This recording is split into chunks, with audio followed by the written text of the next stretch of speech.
Assalamualaikum warahmatullahi wabarakatuh.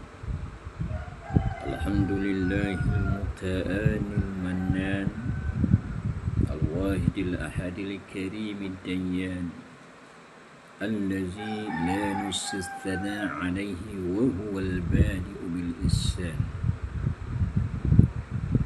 Asyhadu an la ilaha illallah wahdahu la syarika lah وأشهد أن محمدا عبده ورسوله المبعوث إلى الإنسان والجن. اللهم صل وسلم على سيدنا محمد وعلى آله وصحبه سادات أهل الإيمان أما بعد. Hadratul Muhtamin yang dimuliakan Allah Subhanahu wa Ta'ala,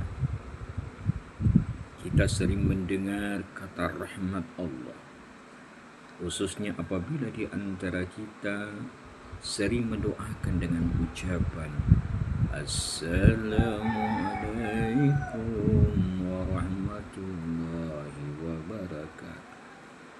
Demikian juga dalam upacara-upacara tertentu atau dalam syukuran dengan ucapan doa yang berbunyi mudah-mudahan mendapatkan rahmat Allah.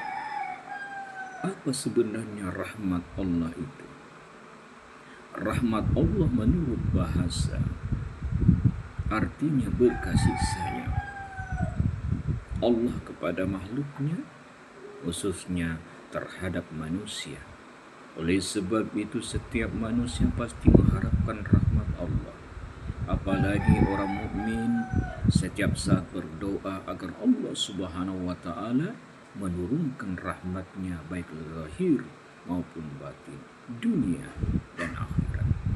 Tetapi kita harus ingat bahwa Allah Subhanahu wa Ta'ala menetapkannya beberapa syarat untuk memperoleh rahmatnya.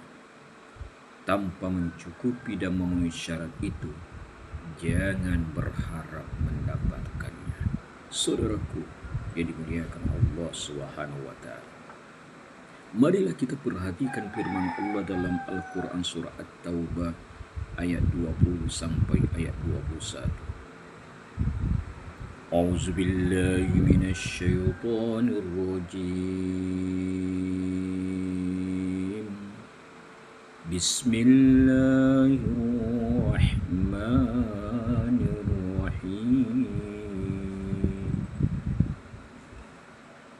الذين آمنوا وهاجروا وجاهدوا في سبيل الله بأموالهم وأنفسهم أعظم درجة عند الله وأولئك هم الفائزون. يبشرهم ربهم برحمة منه ورضوان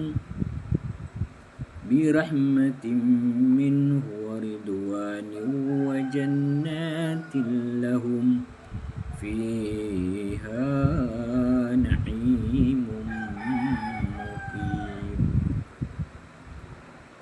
Yang artinya orang-orang yang beriman dan berhijrah serta berjihad di jalan Allah dengan harta benda dan diri mereka adalah lebih tinggi derajatnya di sisi Allah, dan itulah orang-orang mendapat kemenangan. Tuhan mereka menggembirakan mereka dengan memberikan rahmat daripadanya, keridhaan dan surga. Mereka memperoleh di dalamnya kesenangan yang kekal.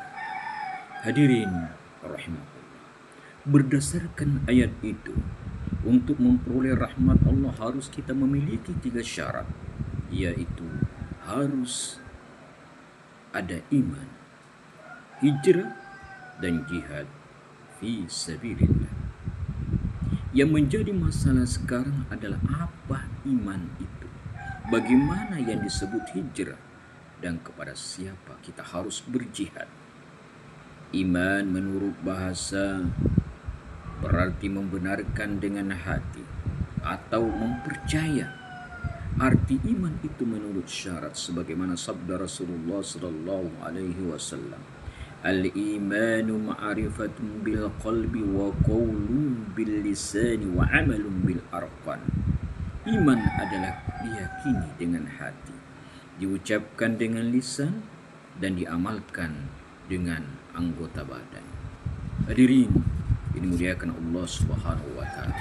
Dari hadis riwayat Tabrani ini kita memahami dengan jelas bahwa iman bukan hanya sekedar yakin, bukan sekedar kita percaya adanya malaikat-malaikat Allah, percaya kepada hal yang pertama adanya Allah, yang kedua tadi malaikatnya, kemudian kitabnya, nabi dan rasulnya, hari kiamat, dan qada dan qadar Allah. Tetapi iman yang sebenarnya apa yang kita ucapkan kemudian harus dibenarkan hati dan dilaksanakan dengan perbuatan. Dengan demikian iman itu harus kita mantapkan. Contoh iman yang baik adalah keimanan Nabiullah Ibrahim alaihissalam. Iman beliau bukan karena keturunan atau meniru orang lain, tetapi keimanannya melalui proses iman yang tiga tadi. Pertama, beliau memperhatikan keadaan sekelilingnya. Beliau melihat bintang bertebaran di langit. Saat beliau melihat bintang itu tiba-tiba menghilang. Begitu juga dia melihat matahari lebih besar lagi. Ia menyangkanya juga itu Tuhanku. Tapi ketika matahari terbenam, Nabi Ibrahim mulai berpikir, masa ia Tuhan kadang-kadang ada, kadang-kadang dia menghilang. Kemudian hatinya menyimpulkan bahwa itu bukan Tuhan. Oleh karena itu beliau berpikir dengan ucapan wajjahtu wajhiya lillazi fataras samawati wal ardh. Aku hadapkan wajahku kepada Allah yang menciptakan langit dan bumi, bukan kepada orang lain. Iman semacam inilah yang menyebabkan memperoleh rahmat Allah Subhanahu wa taala. Hadirin yang dimuliakan Allah Subhanahu wa taala. Syarat yang kedua untuk memperoleh rahmat Allah adalah harus kita mau berhijrah. Hijrah secara bahasa kita berpindah. Kalau hijrah di zaman Rasulullah sallallahu alaihi wasallam, pindahnya Rasulullah dari kota Mekah menuju kota Madinah. Hijrah kita sekarang inilah pindah dari suatu tempat yang buruk, amal yang buruk, perangai yang buruk menuju hal yang baik. Itulah yang harus kita hijrahkan. Jamaah dimuliakan Allah Subhanahu wa taala. Maka dari itu Nabi sallallahu alaihi wasallam melaksanakan hijrahnya dalam semua arti, baik dalam arti pindah tempat maupun pindah meninggalkan semua larang-larangan Allah. Bagi bangsa Indonesia, hijrah yang harus dilaksanakan adalah hijrah qalbi, hijrah hati dari berbagai macam hal yang dilarang oleh Allah Subhanahu wa taala. Apalagi di saat ini kita melihat di media berbagai macam bisa kita tonton, berbagai macam bisa kita baca. Maka kita harus tabayun dulu, baru kita boleh men-share kepada orang lain. Kemudian hal yang terakhir adalah syarat untuk memperoleh rahmat Allah adalah jihad fi sabilillah. Jihad menurut bahasa artinya bersungguh-sungguh mengorbankan tenaga dan kekuatan melawan musuh. Namun jihad yang sebenarnya adalah jihad bagaimana kita berjuang di jalan Allah Subhanahu wa taala. Dari apa yang pernah disampaikan Rasulullah sallallahu alaihi wasallam, kita sudah meninggalkan jihad kecil menuju jihad yang besar. Rajatna minal jihadil asghar ilal jihadil akbar. Maka para sahabat waktu itu bertanya, apalagi jihad yang terbesar Rasul? Jihad yang kita lakukan, perang Badar, pedang Uhud, adalah jihad yang besar. Rasul menjawab, jihad yang paling besar adalah jihad melawan nafsu kita, nafsu pada diri kita, nafsu yang mengajak manusia untuk melakukan kejahatan. Innan nafsu la'ammaratun ammaratun bisu. Nafsu yang dianggap musuh sebab menyesatkan daripada jalan Allah Subhanahu wa taala. Wala tattabi'il hawa wa yudillaka an sabilillah. Dan janganlah kamu mengikuti hawa nafsu karena ia akan menyesatkan kamu di jalan Allah Subhanahu wa taala. Nafsu dianggap musuh karena nafsu bisa mencabut iman. Sebagaimana sabda Rasulullah sallallahu alaihi wasallam, barang siapa yang berzina dan minum khamr, Allah akan mencabut imannya sebagaimana orang yang membuka baju dari kepala. Riwayat Al-Hakim. Hadirin dimuliakan Allah Subhanahu wa taala. Maka dari itu berusahalah kita bagaimana kita melawan nafsu-nafsu yang jahat menuju nafsu yang baik, nafsu mutmainnah, nafsu mardiyah. Musuh yang kedua kita yang paling berbahaya adalah musuh setan. Inna syaitana lil insani aduwwun mubin. Sesungguhnya setan itu adalah musuh yang nyata bagi manusia. Dia tidak nampak dengan mata zahir kita. Setan dianggap musuh karena setan itu sendiri akan menipu, mencelakakan kita untuk melakukan kejahatan di jalan Allah Subhanahu wa taala. Musuh yang ketiga adalah orang-orang kafir. Innal kafirina kanu lakum aduwwan mubina.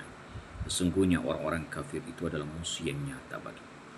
Orang kafir tidak merasa senang apabila umat Islam memperoleh kebaikan. Marilah kita perhatikan firman Allah dalam surah Al-Baqarah ayat 105. Ma yawaddul ladzina kafaru min ahlil kitabi walal musyrikina ayyunazzala alaikum min khairin min rabbikum. Orang-orang kafir dari ahli kitab dan orang-orang musyrik tiada menginginkan diturunkan sesuatu kebaikan kepadamu dari Tuhan. Mereka terus menerangi umat Islam sebagai umat Islam. Hadirin yang dimuliakan Allah Subhanahu wa taala, maka dari itu itulah pentingnya bagaimana kita selalu menguatkan iman kita.